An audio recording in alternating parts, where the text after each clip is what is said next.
Você está no canal Eu Estudo a Lição com o pastor Samuel Camilo. Hoje é sábado, dia 12 de novembro de 2022. Estamos introduzindo a lição de número 8 do nosso trimestre, cujo tema será A Esperança do Novo Testamento. O texto base para o nosso estudo durante essa semana, 1 João capítulo 5, versos 11 e 12, que diz: O testemunho é esse, que Deus nos deu a vida eterna, e essa vida está no seu Filho. Quem tem o Filho tem a vida. Quem não tem o Filho de Deus não tem a vida. Embora o Novo Testamento tenha sido escrito pelos apóstolos do Senhor Jesus Cristo e tenha sido escrito na língua grega, só para deixar bem claro que todos os autores, com exceção de Lucas, eram judeus. Lucas é o único autor gentil, ou seja, um não-judeu, mas que foi discípulo de ninguém menos do que do grande apóstolo Paulo. E escreveu baseado naquilo que ouviu do apóstolo Paulo, e ao mesmo tempo, tanto o Evangelho de Lucas como também o livro de Atos, o texto bíblico vai deixar claro que ele fez entrevistas com pessoas que foram testemunhas oculares das coisas que ele escreveu, tanto no Evangelho quanto no livro de Atos. Sendo assim, o que nós podemos esperar dos escritos do Novo Testamento é uma visão hebraica a respeito de todo o conhecimento teórico, prático, que vai aparecer dentro do contexto do Novo Testamento.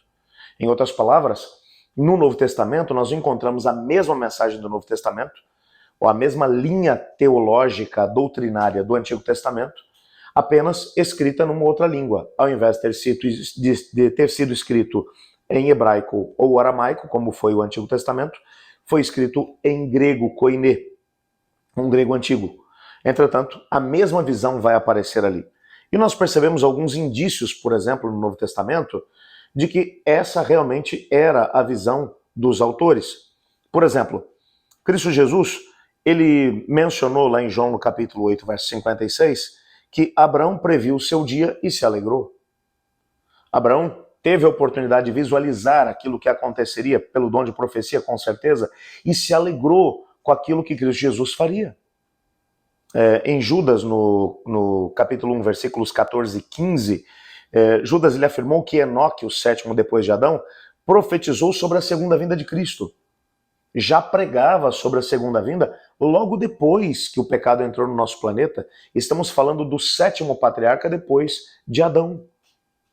Mais do que isso ainda, em Hebreus capítulo 11, versos 39 e 40, o autor da carta aos Hebreus fala que os heróis da fé esperavam uma recompensa celestial, que não receberiam até que recebêssemos a nossa.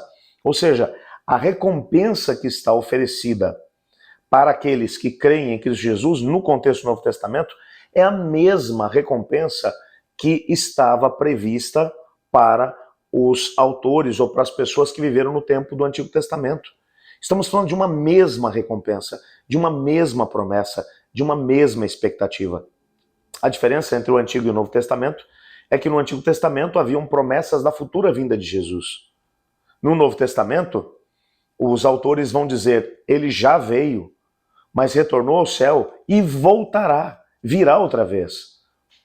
Há um parágrafo que vai aparecer no nosso guia de estudos que diz assim: ao enfatizar que somente aqueles que estão em Cristo têm a vida eterna, lá em 1 João capítulo 5, versos 11 e 12, que é o texto do nosso verso principal, e eu faço questão de lê-lo de novo.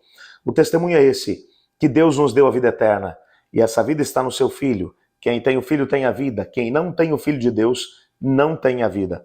Quando, portanto, João enfatiza que aqueles que estão em Cristo têm a vida eterna, João ele estava refutando a teoria da imortalidade natural da alma.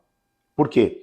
Se aqueles que morrem já vão para o céu e começam a experimentar as alegrias da eternidade junto com Cristo, que sentido faz nós vivermos uma experiência por aqui com a expectativa da vida eterna?